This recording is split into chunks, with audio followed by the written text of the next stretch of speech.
Hello friends, welcome to my channel technical help fella. Friends देखिए, हम लोग का जो ये सीलिंग फैन होता है, ये सीलिंग फैन का स्पीड कुछ दिन ठीक तरह से घूमने के बाद और नया फैन ठीक तरह से चलता है, लेकिन कुछ दिन के बाद क्या होता है, इसका स्पीड घट जाता है फ्रेंड्स। तो हम लोग क्या करते हैं, सबसे पहले इसका ये जो कैपेसिटर है इसको चेंज करते हैं। ठीक है फ्रेंड्स, तो देखिए कभी कभी हम लोग गलती क्या करते हैं कि जितना पावर का कैपेसिटर यहाँ पर है, उससे ज़्यादा पावर का कैपेसिटर हम लोग लगा देते हैं। और इनमें क्या होता है, आपका एक टेम्पोररीली इसका स्पीड तो थोड़ा बढ़ता है, लेकिन कुछ दिन के बाद आपका फैन का जो मोटर है वो जल जाता है। ठीक है फ्रेंड्स, तो आज हम आपको बताएंगे कि किस तरीके से आप ये कैपेसिटर जब चेंज कीजिएगा फैन का, तो आपको किस हिसाब से आपको चेंज करना है, जिस हिसाब से आपका फैन का स्पीड भी बढ़ेगा और आपका फैन का भी कोई नुकसान नहीं पहुंचेगा। तो फ्रेंड्स चलिए शुरू करते हैं।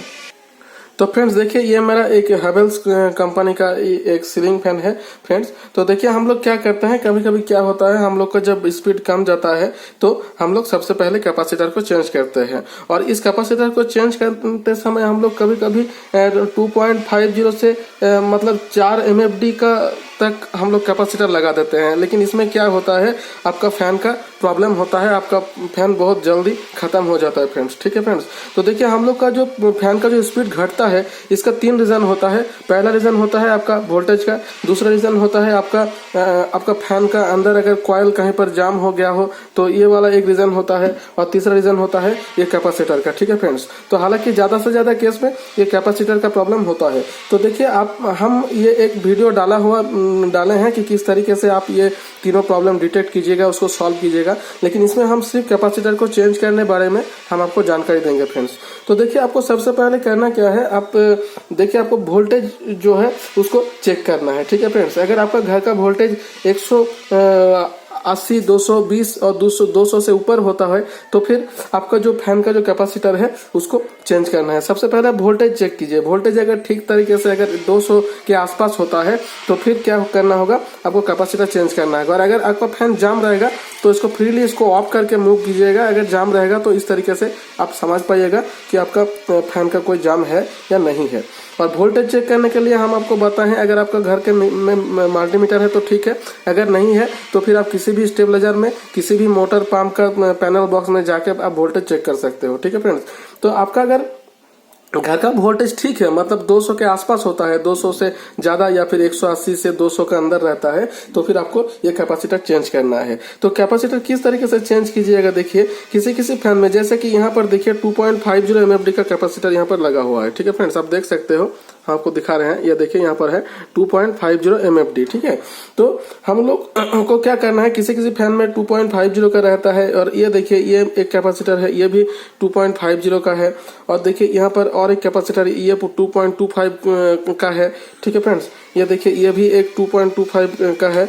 और किसी किसी फैन में ये देखिए ये एक लुमिनस कंपनी का फैन है, इसमें 2 MFD का कैपेसिटर लगा हुआ है। तो आपका फैन में अगर 2 MFD का है या फिर 2.25 का है तो फिर आप यहाँ पर थोड़ा सा बढ़ा के लगा सकते हो। थोड़ा सा मतलब क्या है, 2.25 है या फिर 2 है तो इसके जगह में आप 2.50 MFD का कैपेसिटर लगा सकते हो। ठीक है फ्रेंड्स, तो इसमें क्या होगा, आपका एक तरह से आपका फैन का स्पीड बढ़ेगा और दूसरी तरफ से क्या होगा, आपका फैन का भी कोई नुकसान नहीं पहुंचेगा। ठीक है फ्रेंड्स, लेकिन अगर आप गलती से भी 2.50 के जगह अगर आप 3.15 का लगा दिए तो फिर आपका फैन का प्रॉब्लम हो सकता है। ठीक है फ्रेंड्स, हालांकि देखिए अगर आपका वोल्टेज थोड़ा सा कम है, लेकिन जब आपका वोल्टेज आ जाएगा, कभी कभी होता क्या है कि हम लोग जब बहुत ज्यादा AC फ्रिज इसका इस्तेमाल करते हैं तो उस समय टेम्पोररी आपका वोल्टेज थोड़ा सा घट जाता है। लेकिन जब बढ़ेगा, अगर आप 3.15 पे कैपेसिटर लगा देते हो तो फिर जब बढ़ेगा तो फिर आपका फैन का नुकसान हो सकता है। लेकिन अगर आपका फैन में 2 MFD का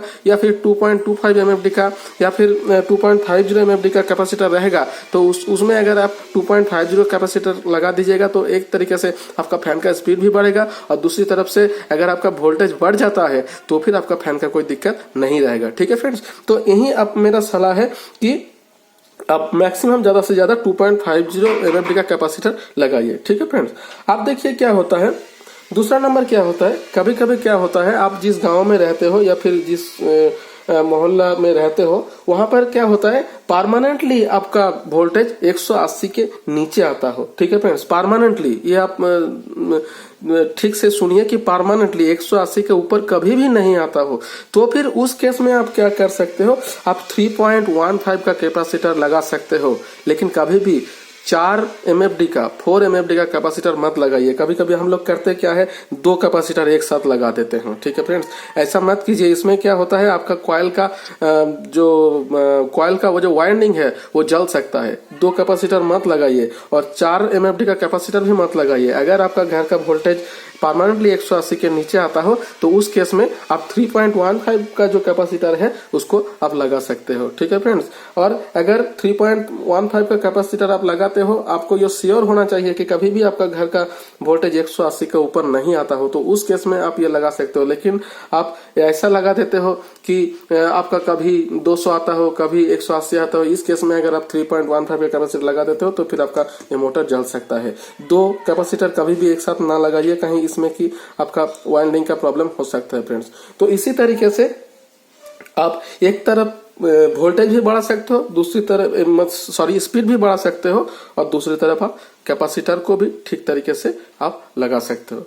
ठीक है फ्रेंड्स, तो यही था मेरा वीडियो। मैंने आपको जानकारी दी है कि आपका घर का अगर वोल्टेज कम है परमानेंटली तो आप 3.15 का कैपेसिटर यूज कर सकते हो। अगर आपका घर का वोल्टेज कभी बढ़ता हो कमता हो तो फिर आप 2.50 का MFD का कैपेसिटर ही आप यूज कर सकते हो, उसके ज्यादा आप मत यूज कीजिए।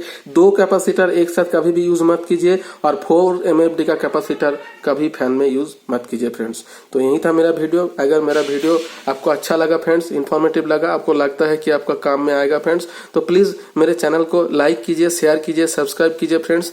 मैं इसी तरीके से वीडियो डालता रहूंगा। मिलते हैं अगला वीडियो में, तब तक के लिए अलविदा। Thank you friends.